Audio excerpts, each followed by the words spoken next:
So, nice to be back here again.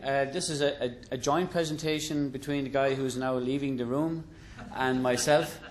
And what we'd like to do basically is we'd like to sort of tell you a little bit about the PHPP software. That stands for the Passive House Planning Package. It's a really good tool for doing energy modelling for passive houses. And once you get the hang of it and get to using it, it's actually you'll find it extremely useful when you're designing buildings. It's developed by the Passive House Institute. So Berthold knows a lot of what's going on under the hood. I'm very familiar with it myself, but if we have some very technical questions near the end, Berthold is going to join in here with me. So if we think about a building that we want to model, it could be a house, it could be a barracks, it could be a school, it could be an office building. We have to consider a little sketch like this, for example. Where's our envelope?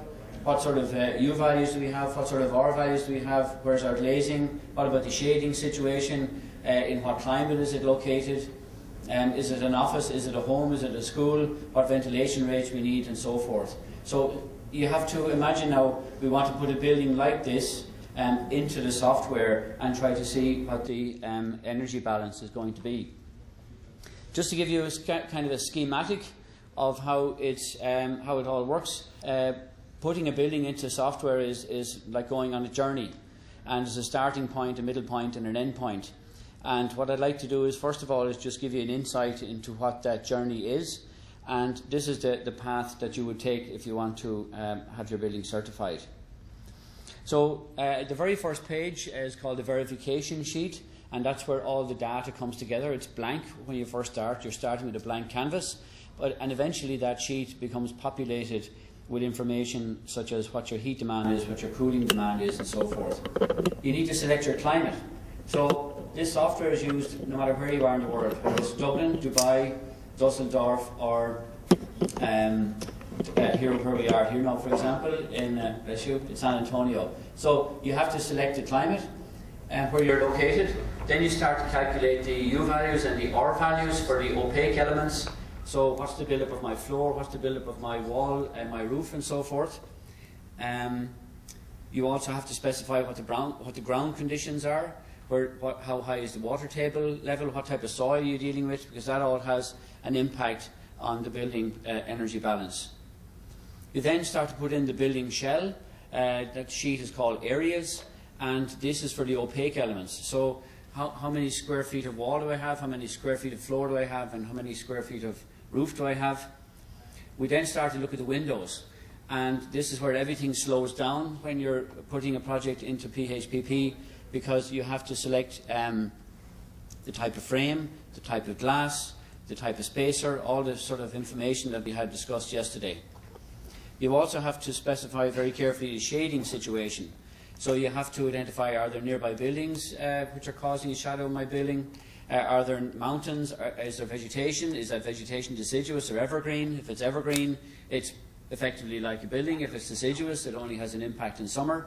So there's a lot of input goes into the shading sheet, and then you have to actually insert the windows.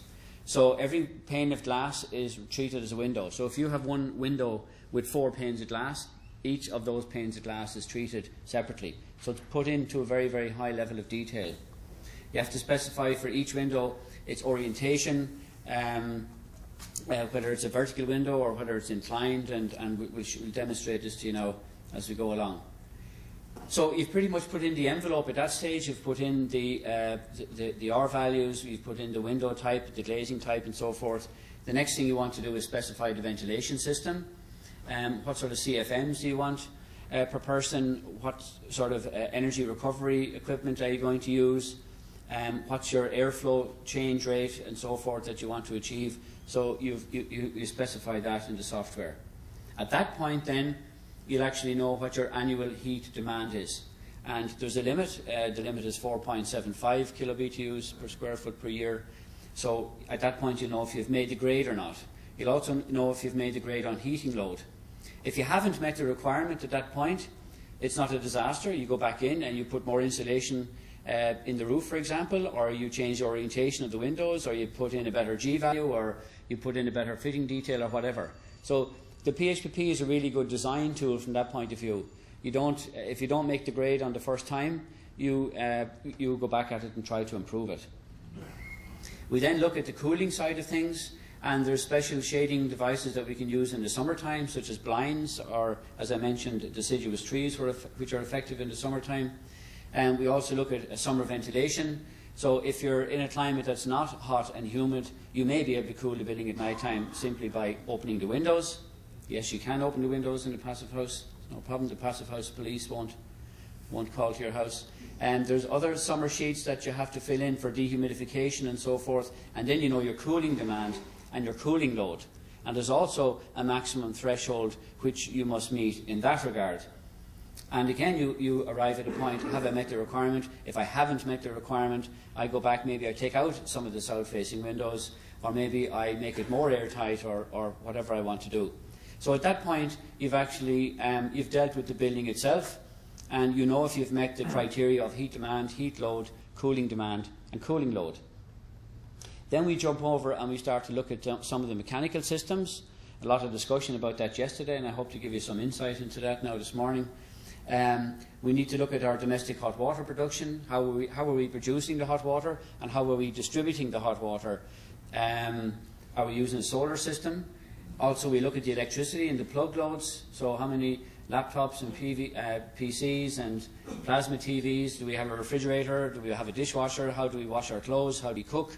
All these things are actually put in to the PHPP software. We also need to look at what our heating and cooling devices we're going to use. Are we using a furnace? Do we have a mini split? Do we have a district heating system? Are we using cogeneration? All this kind of thing. And that actually goes then to tell us what our primary energy value is. I think you call it the source energy. So this is a sum total of all the energy that's consumed in the building. And again, there's a requirement for that. The threshold is 38 kilo BTUs per square foot per year. And if you've made that, you get your certification. Okay? So that gives you sort of an overview of the journey and the process. Just to give you an insight, for a single family dwelling with experience, you can enter it from 0 to fully entered in about a half a day. For a bigger project like a barracks or something like that, you're probably talking about 4 to 5 days to really put it in great detail, just to give you some sense of the sort of time scale involved. So to go over to steps again very briefly, you have to select your climate, calculate your R values, put in your opaque areas and those psi values that we talked about yesterday, select your glass and your frame type, specify your shading, set up the ventilation sheet, look at all the domestic hot water requirements and your primary energy. The project that we're going to play with this morning is this project here. It's built in New York. It's a certified passive house designed by architect Dennis Wedlick, and it's a very manageable project to show you on the PHPP software. So we're going to do all sorts of things, like we're going to rotate it around, we're going to change the windows from triple pane to single pane, we're going to change the air tightness from what it is to, let's say, a worst standard and so forth, and you'll see how easy the software is to use. That's what it looks like inside. So this is the verification sheet, and when I was putting my own house into this 8 years ago, I worked with a close friend of mine, Franz Fundorfer, and he was very disciplined. He never looks at this sheet until he's satisfied everything is entered in correctly. And that takes a lot of discipline, because you're all the time checking the sheet, have I made the numbers or not, right? But you know, human nature being what it is, sometimes when we reach the numbers, we assume everything is right and everything is perfect. But you know, so if you see, okay, I've made the grade on heat demand and I've made the cooling demand, you kind of automatically sort of relax a little bit and think, okay, everything is fine. So if you're very disciplined how you use this software, you don't look at this until the end. But everybody does, to be honest, right? So that's the verification sheet. That's where everything comes together in the end, and you see how well you've done. Just a quick overview, then we'll show you the software itself. The climate data. You have to pick the location where you're putting the building, and there's a lot of discussion about climate data in this course, so I think you have a very good insight into that. In terms of the U values, when you're calculating the R values of the opaque elements, you need to know what the surface film resistance is. Those of you who are familiar with calculating R values will know these numbers, but this is the sort of toolkit that you need in your back pocket when you want to calculate the R value of various elements. So if we take a SIPS wall which is externally clad with rock, so you have the gypsum board on the inside, then an OSB board, and they have 12 inches of foam insulation, then another OSB board, they have a steel air layer, and then they have stone cladding. I'm not saying this is a perfect wall, I'm not going over that discussion again, I'm just saying that this is how you model it in PHPP. So basically you have to input all the layers, their thickness and their resistivity per inch, and then it goes into this table here, which I'll show you now in a moment, and it gives you an R value. So those of you at the back can't see that, but that has an R value, for example, of 52. And if you don't make the grade, if you haven't made the Passive House standard, you go back in and put more insulation in there. Or if you're way beyond the standard, don't do the hero. You know, there's a limit, and the limit is very tight. You can cut back on that insulation. Maybe you don't need 12 inches, maybe 8 inches is enough, or 9 inches is enough. So that's how you calculate the R values. It's a very, very handy tool in that regard. When you're putting in the areas of the Passive House building, what we're talking about all the time is the external dimensions. Okay, so when we talk about the floor area, we're talking about to the edge of the floor slab. When we're talking about the roof, we're talking about to the edge of the insulated roof. And so PHPP is not internal dimensions, but external dimensions, and that's something that you need to think about very carefully. So if we're talking about the width of a wall, in that case, we're measuring the insulated envelope. And a lot of debate as to whether that air cavity is part of the insulated envelope or not, but just for the sake of discussion this morning, we'll assume it is, so we're measuring from outer face to outer face. When we talk about the wind type, this is quite unusual, and normally people react quite sort of badly to this because they think, oh, this is too fussy, this is too detailed. But in your everyday lives, you may look at that and think that's a window, but in fact in Passive House land, it's actually 4 windows, and each of those are entered in separately. Can you think why that might be? Because of the frame? That's a good idea, yeah? Anything else? I find it hard to hear. Shading, thank you. Yeah, exactly. So each of those panes of glass will have a different shading regime. So if you just sort of lash it all in as one window, you're actually not going to have an accurate impression of what the shading is. And shading is very, very important because we want to maximise the free heat gains in the winter time, and we want to maximise the amount of shading in the summertime. So this is very, very important to do that. Also, the frame thickness will vary. So the frame thickness along the edge here might be, for example, 2 or 3 inches thick, whereas this frame here might be only 1.5 inches or 2 inches thick, and it's actually shared by these 2 panes of glass. So not to get bogged down in that, but it's dealt with in a very good level of detail, I think. We didn't get to this yesterday, much to my disappointment, but to calculate the U value of a window, it's actually it's a very simple calculation, but there's a lot of information involved in it. I wonder if there's any way we can turn down the lights on the screen, because it's not so. Is that clear enough to everybody? It's okay? It's okay. All right. So basically what we need to know is we need to know the U value of the glass, we need to know the U value of the frame, we need to know the psi value of the spacer, and we multiply the first 2 of those by their area, and we multiply the spacer by its length. But we also need to know what the fitting situation is, what the psi value of the install is, and Mark talked about that yesterday. So there's a lot of information needs to go into calculating the U value of a window, and I'm going to show you in a few moments where this is all put in. Why so much information on the frame dimensions? Frames typically lose more heat than glass. You don't get solar gain through the frames. The frames are very expensive. If you saw the window being passed around yesterday, you know, glass is cheap as chips. The money it goes into the frame. So if you can minimise the area of frame and maximise area of glass, you'll also have a very cost-effective project. This is a dormitory that we've certified recently. Give a guess of just of the windows. What proportion of those windows is frame, do you think?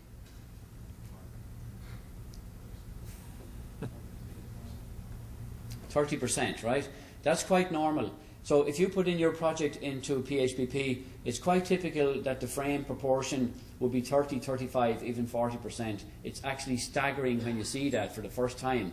And you have to imagine then what's inside that frame. If it's only air, or if it's solid aluminium, or whatever, I mean, there's absolutely incredible heat loss. We're talking about hundreds and hundreds of square feet of frame for that project. And that's why we have to emphasise the importance of the frame so well. So when we're in the window sheet, we have to tell the software where our window is installed. We have to select the glazing type. So here we're selecting all triple pane windows. I'll demonstrate this in a few moments. And we have to select the frame type. We also have to consider shading very carefully.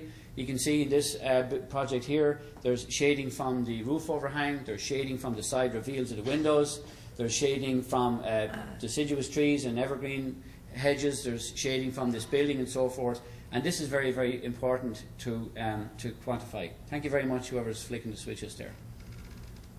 So again, when we come to the shading, there's 4 different entries that we have to put in.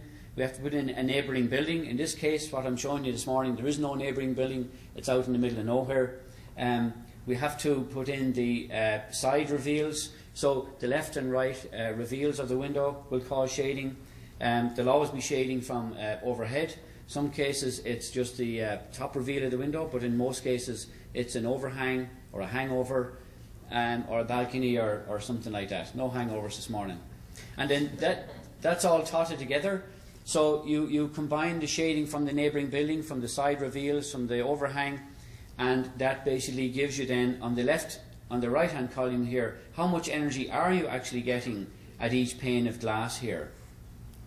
Okay, so what these numbers mean here is if we have 59% here, it means that 59% of the available radiation can hit the glass, but 41% can't. And this is in the winter condition, right? You generally want to maximise the amount of solar gain. So again, what you would do is if you're not hitting the numbers, you go back and change that shading regime. You'd push the window out a little bit into the sunshine and therefore have less shading. This is all detailed off your architectural drawings. You've got your what we call O reveal and D reveal, and again shading from above here we've got O over and D over. That's not so important for you to know right now. And also if you've got neighbouring buildings or a mountain or some sort of evergreen hedge like that. Okay, on the ventilation system, the passive houses and whatever scale of building they are, they're supplied with fresh air all day, every day, and they're extracted with the bathrooms, kitchens and wet rooms. There's an extract air happening there, and quite a lot higher ventilation rate than Ray mentioned there. We're talking about 18 cubic feet per minute per person. Which is proven to be a very nice standard. It gives you very good indoor air quality. Okay, getting close now to showing you the software itself. So you've put in all these yellow boxes now, and now we can finally see what the heat demand is. And the passive house is all about balance. So okay, so we want to balance our heat demand. We want to balance the losses with the gains. So we have transmission losses, we have ventilation losses. We add those up. We've got solar gains, we've got internal heat gains, we add those up, and the difference is simple.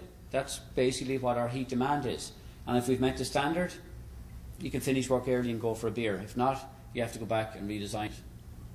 For our heating load, it's the same. What's our transmission losses, what's our ventilation losses, what's our solar gains, what's our internal heat gains, and we map those for 2 weather conditions, which is quite interesting. So the passive house is actually not dependent on long periods of sunny weather. The heat load is actually calculated for 2 weather conditions: overcast and mild, and cold and sunny. So you're actually, if you like, you've got a bet on 2 horses in the race, and the furnace system is then sized for these 2 conditions, which run in parallel. Okay, so that's by way of introduction. Let's play with the software a little bit now. So I'm going to open up the PHPP file, and this is basically what it looks like. So it's basically an Excel sheet. It's very inexpensive, by the way. I think it's about $200 US, and there's about 20 years of research gone into it. So it's a very good investment, and Not to sound like a carpet salesman here, but you can buy it from Passive House Institute, of course. So this is the verification sheet. There's about 30 sheets, about 32 Excel sheets all connected down here, and you sort of go from one to the next to fill in your building. But what we find of those 32 sheets, about 7 to 8 are very critical, just to get a first impression, are you close to it. So if you're thinking about going passive, you can actually check out, you can fill in those sheets first of all and see how you're doing. So you can see here, just for my information, is that scale of text visible at the back, readable at the back? Pretty much. Some people saying yes, some people saying no. I can't even see it here, would you believe that? So just to zoom in a bit then. So we can see now that the certification limit for our heating is 4.75 kilobtus per year, and this project makes it very easily. It's 4.71, so that's fine. The air change rate required under the blower door test is 0.6 air changes per hour. This project got 0.16, so that's fine. The primary energy threshold, that's the source energy, is 38 kilobtus per year, and you can see here that the limit has been met. So this building has been a good student. It's ticking all the boxes and everything is quite fine. You can change the building type over here. So at the moment we've selected that it's a residential project, but you can change that to non-residential. And then under the non-residential there are various options like office and school, and in fact newer versions of the software have even more versions like that. So the first thing you do when you set up a PHPP file for a new project, you say, right, what kind of project am I dealing with? Is it residential? Is it office? Is it school? And whatever. And what that impacts upon is the internal heat gains, the internal heat loads. So you can see here that the internal heat gains for an office is 1.1 BTUs per square metre per year. And if I go back to residential, I'm hoping you would expect that number to go down. And yes, it has. It's gone down to 0.7 BTUs per hour per square foot. So that's the first thing you do. You set up the project type. What sort of project is it? The next thing, please. Just one. Yeah. One remark for that. Please.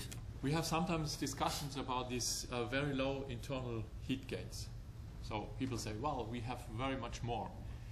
That may be the case, but we are carefully. So the setting here, the standard setting, is kept very low by intention. But you can afterwards, we will not have the time to go there in more detail, you have an extra sheet to calculate internal heat gains. And you're there, especially for office buildings and non-residential special buildings, you can do it in very, very detail. And then make up your opinion what number you will take. But in general, we recommend to have it for the winter case, for heating case, having very low internal heat loads. Very good.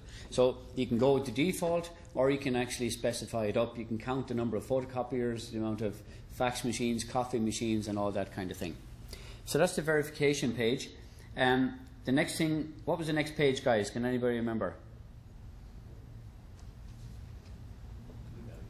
U values, well, you're quite close. Yeah, the next thing we had discussed was climate. U values come next. And in this case, we need to select the climate where the building is located. And you can select here from Germany, Austria, Switzerland, Europe, North and South. But you can also select here, let's say USA Northwest. And when you select the USA Northwest, you can select all these cities here and so forth. So it's a very wide range of climate data. And if your project is not anywhere near one of those default values, you can contact PHI and get climate data for your specific location. But we find generally when you're looking at a project for the first time, there's enough climate in there to sort of give it a rough overview. And the climate data that's put in there is based on 20-year average climate data. Okay, so it's pretty sound. So we're going to select our climate now. Where would you like to move that building to? It's currently modelled for New York. Why don't we, since I'm feeling a bit homesick, why don't we move that building back home to Dublin, where I'll be tomorrow. So I'm going to move this building now to Dublin. You see that I'm selecting the Dublin climate data. So we've now basically moved that building in a second from New York to Dublin. I'm going to go back to the verification sheet and see what the energy consumption is. And I can see now, hopefully, I don't know if you can remember the number or not, but that number was about 4.7, and now it's gone back to 2.03. So basically what that means is that the heating energy demand, if you moved this building from New York to Dublin, the annual heating demand would decrease by 50%. That makes sense, I think, okay? And if we moved it now to Helsinki or somewhere like that, it would change again. So what's very interesting, I noticed the US Army, for example, you have prototype building design, so you've got barracks and education facilities and so forth. And what you could actually do is you could come up with not just the ideal wall, but the ideal design. And you could test it in all these various climates. You can test it in a matter of seconds and see what's the cooling demand in Atlanta, what's the cooling demand in Chicago, what's the cooling demand in California, for example. So it's a very, very interesting design tool from that point of view. The next thing, as you quite rightly mentioned, was the R value. And this is the sheet which deals with the R value. And that's as much as I can go in now because I want to show you the whole thing on one page. So you have to set your internal and your external surface film resistances. You put in all your materials, so we have gypsum board, OSB, polystyrene, or whatever foam you're having yourself, asphalt shingles. Then you put in your resistivity of all those materials, and then you put in the thickness over here, so half inch, 12 inch, half inch, and it basically gives you the R value. So that gives you an R value of 56.1. If there's wood or repeatable thermal bridges inside in the construction, you can actually specify that here too. So if we want to change that R value, let's say we don't want to use 12 inches of insulation, we want to use maybe 6 inches, you just simply type in 6 there.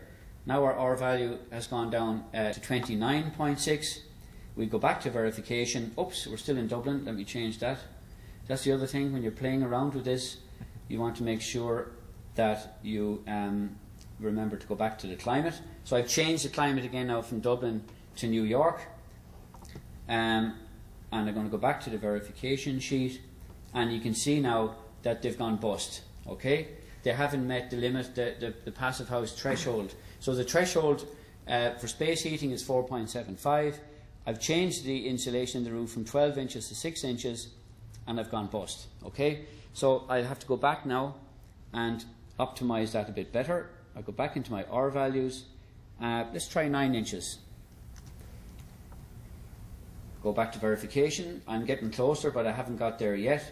So I go back and I try 12 inches, just as those clever designers had done. And now I'm back on the safe side. Great, everything's grand, no problem. So, Berthold? Okay. Could you please get to the R? Yeah. R values? You see, Thomas has already mentioned if you have normal beams, so insulating beams like OSB or wood like that, this is quite okay. So the thermal resistivity of that is okay. But what about you would go in there and put in a steel beam? Well, it would blow up. What is the resistivity of steel? I only know the conductivity.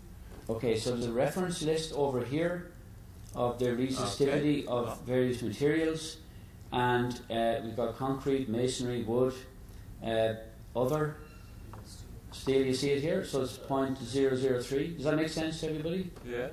So you can change that then to point. No, not you. Sorry. Okay. Drunken driving here. Yeah. 0.003. Okay. Now you see the R value is going bad, but what is more and what is very important to state, here you get an error message. and it's just a statement, there is something going wrong. You are not allowed to calculate this a U value in that construction with a steel beam. You have to go to a detailed two-dimensional thermal bridge heat flow calculation, as Thomas showed you yesterday, to get out the behavior of this wall or this roof. Yeah? So you can check material what you want, but if it's too strange, especially steel, you get a warning message. Very good. Thanks, Berthold. Okay, so we'll change that. We're not going to use steel inside that. What does the verification look like? Okay, let me just not responding. So yeah, let's say we did something crazy like steel in the construction. We're 20. Now we're really bust. Now you're being fired. You just lost your job. So we go back to that R value situation there, and we'll reverse that crazy thing, and we'll just check that everything is okay in verification. Okay, so that's the U values. The next thing we have to look at is the areas sheet, and this is basically where you put in the opaque elements of the project. So you specify, you give these labels. You can call that, Mickey Mouse or whatever you want, but you have a nice labeling system. So our north walls, east walls, and south walls, and so forth. And then you have to put in their area. So we've got 546 square feet of this and 693 square feet of that, and so forth. So you've got the area, and then those of you who know a bit about building science, you need to connect it with the U value. So we have created these R values in the R value sheet, and now we have to select them here. And a little bit nuts there on that. So we have a pull down menu here for each element. So is that element a roof? Is it a slab? Is it whatever element that is? So we leave that as it is. Just see if there. At the bottom of that sheet, in the area sheet, this is where we put these wonderful psi values that Mark and myself were talking about yesterday. So the psi values go in here. We've got the length of the psi value. We've got these different details: 51 feet, 100 feet, 108 feet, and the psi value then, which you calculate using Therm or some other software. This is the actual psi value. Remember we talked about calculations of these, and I was people making fun of me last night, looking at Lee or anybody else. Irish people don't do H's, right? There's only 25 letters in the Irish alphabet. We don't use H's. So I was saying term all day yesterday, whereas you guys say therm. So it's term, okay? When I say term, now you know what I mean. So these, if you've been wondering for the last 2 days, where do we use these psi values that we calculate in therm or wherever? This is where the numbers go in here, and you can see they've actually pulled together some very, very clever details. It's not for today's exploration, but you can actually have negative psi values, which are sort of like an energy gain. So that's where they go. So the next thing then we want to look at, friends. Yes, please, Berthold. Yeah. Please get back to the geometry. Yeah. Get back to where? To the areas. Up the top. Up. Yeah. Very top, or just click there.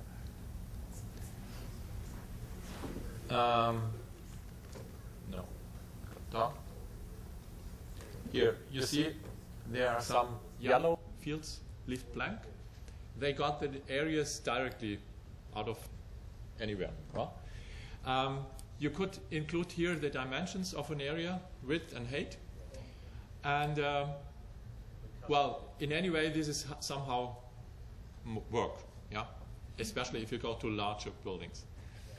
And therefore, just a hint, there are some groups and some people working on robots, so software, additional software, who brings us the geometrical data out of the CAD system and puts it in to the PHPP. There are some experiments running. We are not really, do not have an opinion if this is good or not so good. Please make your own decision. But there will be some changes in the future to help you to get even more help, as you already have, to get your data very rational and fast in. Okay, thanks, Berthold. So the next thing we're going to look at is the windows, and it's a very interesting topic, at least for me anyway. And windows are one of the first things we have to do is select our glass type. So you can see in this project here they use 6 different types of glass. That's quite commonplace. You might have opaque glass on a project, you might have stained glass, you might have low solar gain glass, you might have different types of glass that you want to use in your project. You have to specify the solar heat gain coefficient there, these numbers. So when we say 0.563 there, we mean 56% of the solar energy can pass through the glass. These are very low solar heat gain coefficient glass, and this is quite a high one. And then we also want to put in the U value, center of glass U value. Wagdy mentioned this yesterday. So in relation to glass, you put in the solar heat gain coefficient and the U value of the glass itself. And then if we scroll down, by the way, there's some reference numbers here provided for single pane windows and for double pane windows. You might say to yourself, well, that's a bit strange. Why would a passive house planning package have those values? And this is very good if you're remodeling. So if you have an existing building that you wanted to upgrade, you could actually model it first of all in the existing condition with single pane windows or double pane windows, see what the energy demand is, and then upgrade it. So it can be used very much for retrofitting as well. If we scroll down, then we come into the area of frames. And again, typically, I mean, this is a modest house. It's a very small building, I think you'd appreciate. And you can see there are 11 different types of window frames used there. That would be quite normal. And if we scroll across, you can see there, you have to put in the U value of the frame, and you put in all the frame dimensions. So I want you to, be struck by this. You have to put in the frame dimensions on the left-hand side of the window, on the right, at the bottom, and at the top. So there's an awful lot of detail goes into this. This does take some time, but over time you like a certain window system, you like a certain manufacturer, you like their windows, you like their price, and you can basically copy and paste from one project to another. So you're not reinventing the wheel absolutely every time. The last thing over here, friends, is the spacer type. We talked about having not using aluminium spacers but using low conductivity spacers, and again the window manufacturer would have to give you that. And last but not least, you have to specify the psi value of the window fitting detail, and in this case it's quite a good number, it's 0.020 for that. So what we've done now is we've set up the glass, we've looked at the U value of the glass, the solar heat gain coefficient of the glass, we've looked at the U value of the frame, all the frame dimensions, we've put in the psi value of the spacer, and we've put in the psi value of the thermal bridge. So now we've kind of set up our window system, and now what we have to do is go to the window sheet and actually put in the windows. So we go to the window sheet now, and this is one of the most time-consuming sheets on the software because, as I mentioned, every pane of glass is treated like a window. So the dormitory project that I showed you earlier on, which is quite similar maybe to a barracks or something like that, that could have about 500 or 600 entries to put in. And it's a bit of a pain, if you pardon the pun, PANE and PAIN, to have to do all that work, but you have to do it nevertheless.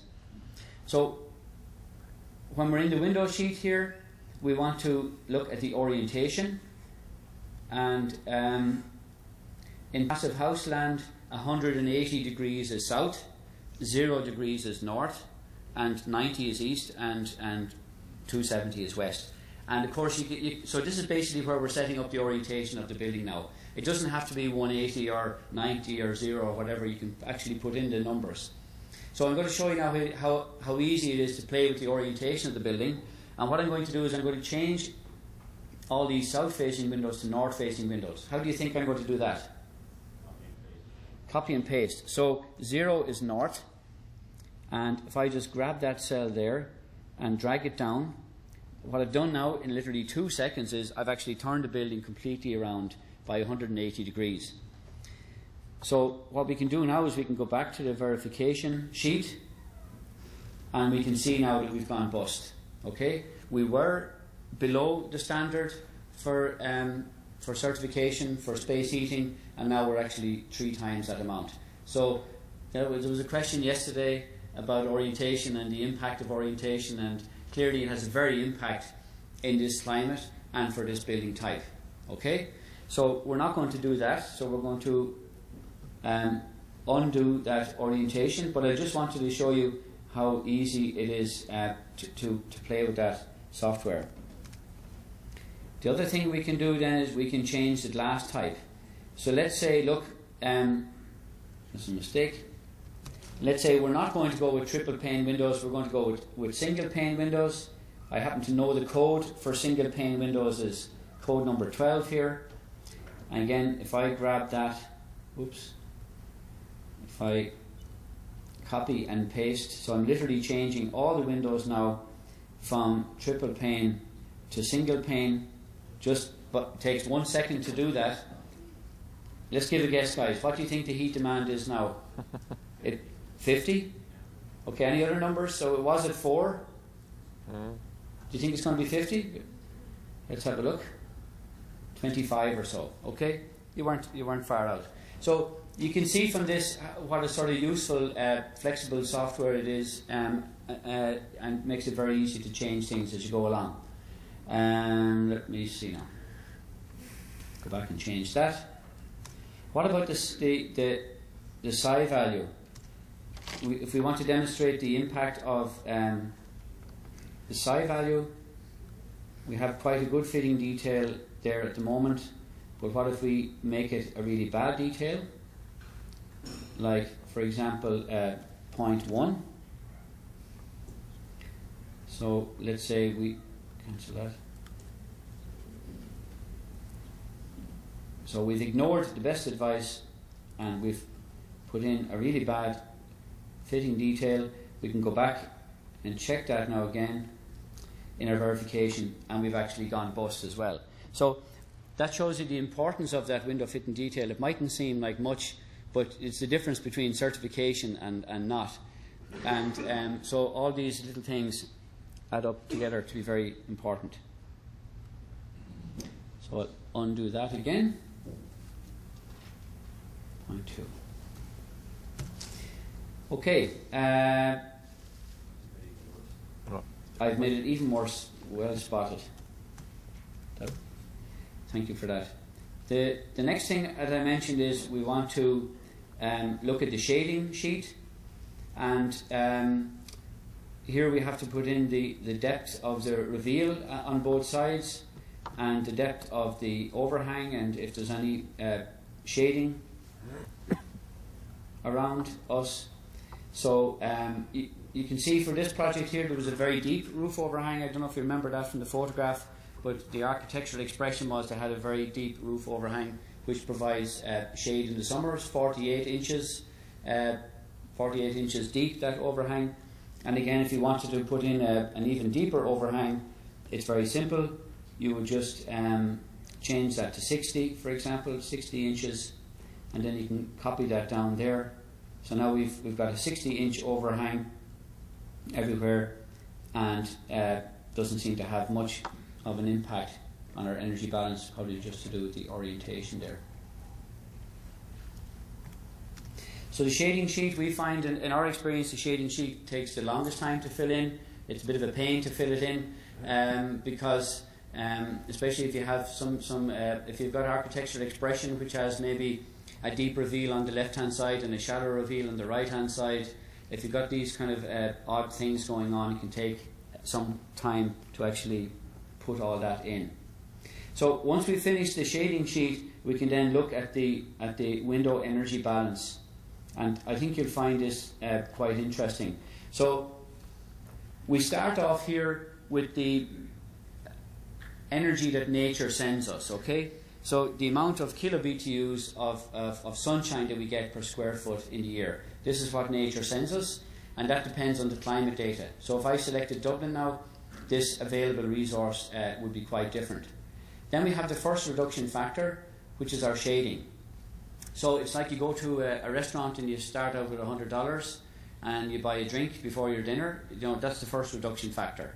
And then you have a starter, that's another reduction factor. And then you have a main course, that's another reduction factor. And you have your dessert, and then you're left with actually very little at the end of the night. And it's the same with this sheet here. So first of all, we're losing energy because of shading. The next thing is we're losing energy because of dirt. And unless you're some sort of clean freak, you are going to have dirt and residue on the glass. So there's a default of 5% loss there. The next reduction factor is this non-perpendicular incident radiation. Call it reflection if you want. So that's a default of 17%. The next reduction is the amount of glass. So, for example, some of your window will have frame in it. So basically, this is where you're slicing off this available energy all the time. You start off with $100, you end up with something much less than that. Then we have the solar heat gain coefficient. That's another reduction factor. So you start off with this big number and you end up with what energy you've got left in the end. And if we scroll right away over to the side here we can see the energy balance. So if we look at all the windows together, the transmission losses through all those windows is 13,000, maybe 14,000 kilobitu's, but we're actually taking in 20,000 kilobitu's. So we've actually a net energy gain for this project. And this is kind of what you're looking for all the time when you're putting a building into PHPP. You're looking to be taking in more than you're letting out, but with the proviso that you're not overheating. That's very important, that you don't have an overheating situation. Okay, a few minutes left because Bertold wants to say about the development of the software. If we have a look at the ventilation sheet, so now we're moving away from the envelope and we're looking towards the mechanical systems. And again, I know this is a domestic house situation, but you fill it in the very, very same for a larger commercial project. And the first thing you do is you put in the CFM, so the cubic feet per minute of fresh air per person. And the default in a passive house is 18 cubic feet per minute. Then you put in how many kitchens you've got, how many bathrooms, how many half baths, and if you've got a WC or a utility room or some other room that needs extract. So these are all the extract rooms. So you've got the supply side on the top here, and here you've got the extract side. And it basically then works out the number. So this 84 here is the CFMs, the cubic feet per minute of fresh air that's being delivered to this building and being extracted. And that ventilation system is running 24 hours a day, 365 days of the year. You also want to keep an eye on your air change rate for the building, and we want to try and ensure that we have an air change rate of around 0.3. So what that means basically is that you're getting 8 air changes per day for this dwelling. Okay, 24 multiplied by 0.3 is 8 air changes per day. You can then scroll down and specify how windy your site is. So for example, are there several sides of the building exposed, or is there just only one side of the building exposed? Is there no screening, moderate screening or high screening? And because that actually will determine the amount of heat loss through ventilation. And here we have this famous maternity ward number. Okay, 9 months you're on site, you're waiting to see what the blower door test is, and this is where you put in the results of the pressurization test. Who knows the results, what it's supposed to be for passive house? 0.6, very good. So in this case, for this project, they reached a limit of 0.16, which is really quite remarkable. It's 4 times better than the standard. Now, what I find very interesting is if you slide across here to the left-hand side, it actually gives you the air permeability in cubic feet per minute per square foot. And I think what's an interesting discussion point, maybe not for now, but for some time during the day, is how that compares with the CFMs per square feet that we've been seeing or been discussing for the last 2 days. I mean, this is an extremely low number. Now, this is at 50 Pascal, not at 75 Pascal, that the Army Corps of Engineers use. But you can see here it's not 0.15 or 0.25, it's 0.009. It's a tiny number. And if we change it to the normal passive house standard of 0.6, it comes up to 0.033. And let's say the European standard for air tightness is not 0.6, it's around, well, it varies, but let's say it's around 5. Now we're up to 0.271. So the relationship between those two numbers, I think, is very interesting, and I don't have it quite clear in my head yet, the connection between the US Army Corps of Engineers standard and the passive house standard, but I think that's something that is worthwhile discussing. So if we leave the building at that standard, let's say 5 air changes per hour, which is way, way beyond the passive house standard, and we go back to our verification page again, we can see here now that we're bust. Okay, so we wouldn't make the grade for passive house standard if we had such a poor level of air tightness. Just to finish then, on the ventilation sheet, you can scroll down and you can select the type of equipment that you want to use, and there's a list of sort of certified equipment down here. You can see them all here. And these are various names and manufacturers of heat recovery equipment, and their stated efficiency is given here. So that first one is 85% efficient, 88% efficient, and some of them, I mean, the standard is coming up now very to a very impressive level. You can see some of them are 92% efficient. So like you simply select with this black arrow here the type of equipment that you would like to use from that menu. Again, so I go into a restaurant, what's available, what do I like, what works well for me. So we can. Okay, so that's the ventilation sheet. A very, very quick tour, for example, somebody was talking yesterday about electrical stuff. Here's a sheet where you fill in all the electrical appliances in the building. I always think this is funny, Bertold, if you don't mind me making fun here. The Passive House Institute asked us to say whether the dishwashing is inside the thermal envelope or not.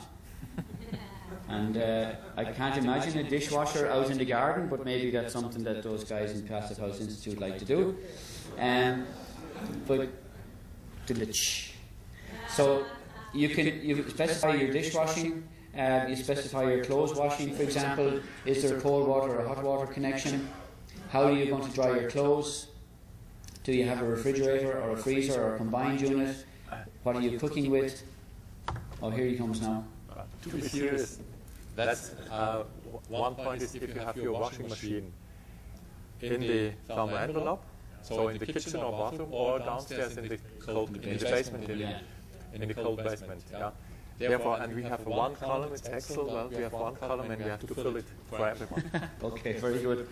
So you can see that you basically, I mean, you can actually put practically everything imaginable into the software here, whether it's for residential or commercial. I mean, here's electricity non-domestic, this is blank at the moment, but you can specify any piece of equipment that you envisage having in your building, what room it's in and how much power it consumes and so forth. So there's a lot of information that you can put in there. And just for that, some words, especially this for non-domestic, the electricity, so the and the use of rooms in non-domestic houses, school buildings or office buildings. This sheet is revised in the new version of PHPP and will be revised in the near future once more, because we see that is very much more information needed to get it well modeled, even a larger building. And the other is, if you go back to the ventilation sheet. Okay. Left. Yeah.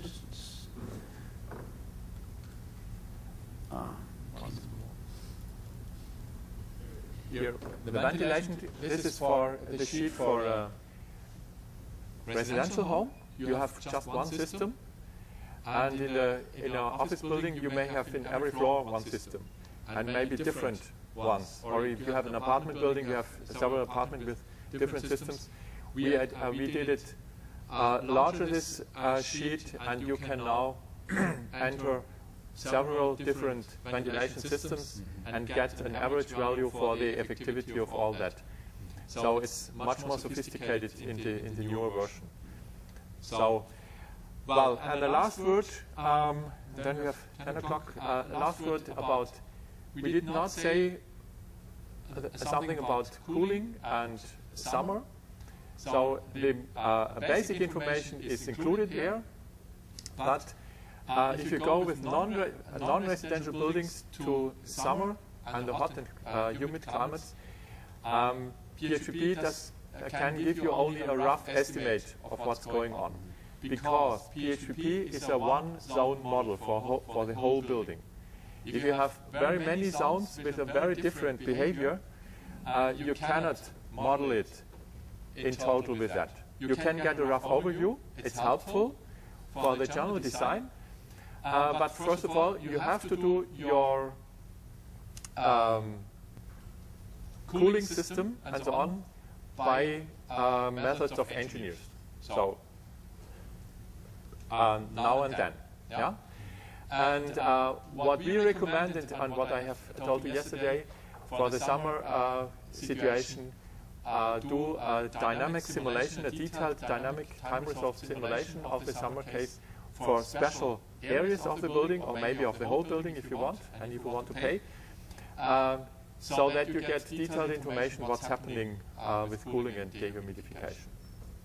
Okay. We have information on our website when the new version will come out. It's now prepared in German, and we will hopefully get in 4 to 6 weeks translated to English, then you can get it. Okay, so far. Great.